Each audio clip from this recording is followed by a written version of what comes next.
Dr. Umar, they put my child in special ed. Dr. Umar, they diagnosed my son with ADHD. Dr. Umar, they giving him Ritalin, Concerta, Adderall, Cycler, Risperdal, Depakote, Prozac, Pascal. Don't say they, it's never they. Because legally, in order for me to test, to diagnose, to place, to medicate, you must sign permission. So I don't ever want to hear another person say what they did. I want you to start talking about what we did. That's right. 2 million black children in special ed in America. That means 2 million black parents signed their children's lives away. Now don't get me wrong. White supremacy is primarily responsible for the miseducation machine. But I'll be damned if we don't give it a whole lot of help. What do I mean? Parents who don't make the children do homework and don't check it. Wow. What do I mean? Black fathers and black coaches who got these little brothers running around Newark thinking they don't have to worry about education because you're going to be the next Donovan McNabb. You're going to be the next Michael Jordan. Are you aware that only 1% of all athletes become professional? Are you aware that a black boy has a greater chance of being struck by lightning than he has of being drafted into a professional team?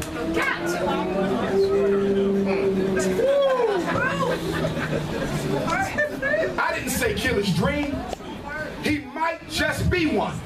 But I'm going to be honest with you. If I was in charge, the NFL and NBA would be shut down.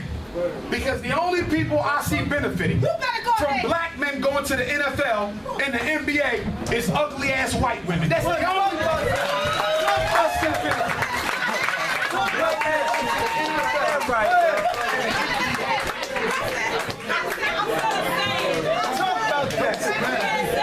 I'm going to speak on it. I'm going to speak on it. That's true.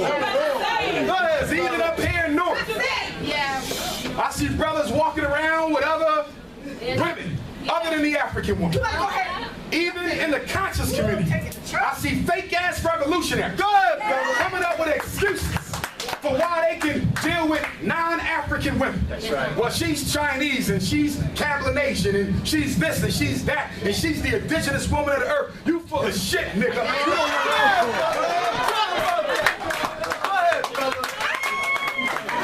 damn Chinese woman, indigenous my ass.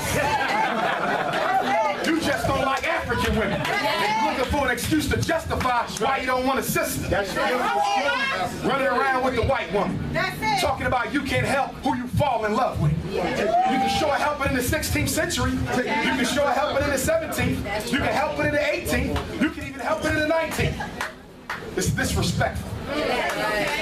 I'm a principal of a school. It's disrespectful. Because y'all not there when them little girls come up to me and say, Dr. Johnson, can you tell me what's wrong with me that most of the successful black men don't come back for me after they get their education and their success? Little girls even see. You can't help who you fall in love with. That's a damn lie. If you don't date them, you can't love them, damn it. The reason you love the white woman ain't got a damn thing to do with her.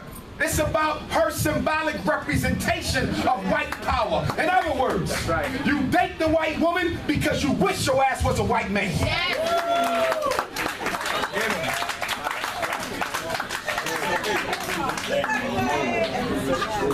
But I don't date black women because they gold diggers. I don't date black women because of child support. I don't date black women because of this. I don't date black women because of that.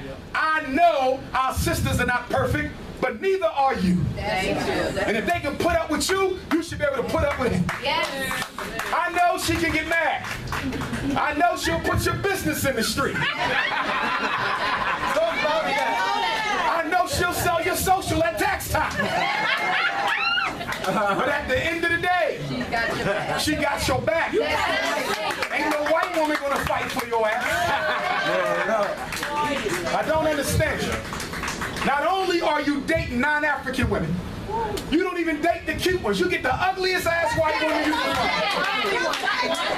Nasty as hell looking.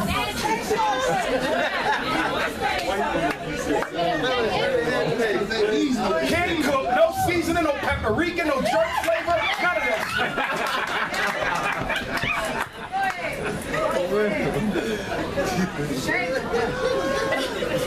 How the hell are we gonna fix the community if the black man ain't committed to the black woman? Don't look for no excuses. White women take you to court just as much. You know how many fathers I'm working with now? They white baby mom taking them for broke. White women taking them for broke. Because you fail to realize you ain't nothing but an economic stimulus package. That's all you are to the white female, economic stimulus package. You don't think they came for me? I went to 3 white schools. Those white women came for me. They still come for me. They want the biggest, blackest one of them all. They can come right on back and say, yeah, he's a fake too. But if that's not your priority, if that's not your value system, if that's not where your heart is, you can't by accident fall in love with one, because white supremacy dictates that even when you lay on top of her, she still has power and ownership over you.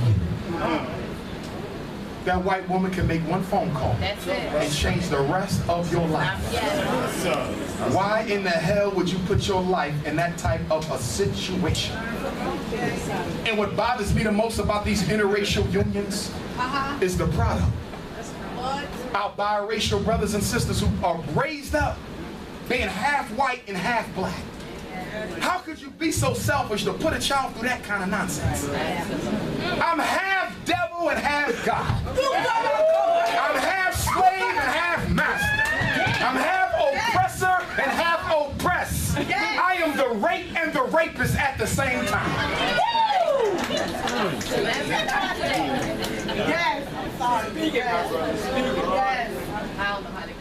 You don't do the therapy with him. I do the therapy with him. Telling me in therapy that I don't really feel black, even though I dress black and I'm a DJ and I'm a this and a that, but I got inadequacies, Dr. Johnson. I wish my parents never even had me, because I don't like living like this. I go to my white people's family and they talk about me, they make nigga jokes in front of me. This is what they tell me. I had a white lady for therapy one time working on my doctorate. She cried. Guess why she cried? She had a 14-year-old beautiful biracial African child who never met her Irish grandmother, because the grandmother told the mother, don't you ever bring that nigga to my house. She came to therapy to talk to a black man about the fact that her own mother didn't want to see her half African grandchild. And y'all talking about color don't matter no more. Talking about, well, if white men got a problem with me dating a white woman, why don't they ever say anything? Because your dumb ass failed to realize that the only white woman you can have is the ones the white men don't want. If you got a white woman, you got somebody else's leftovers. You was never the first choice. You are always the second choice. That white woman wanted one of them Williamson sons. She wanted one of them Thomas's sons. She wanted one of those English Anglo-Saxon blue bloods. But they don't marry poor white trash.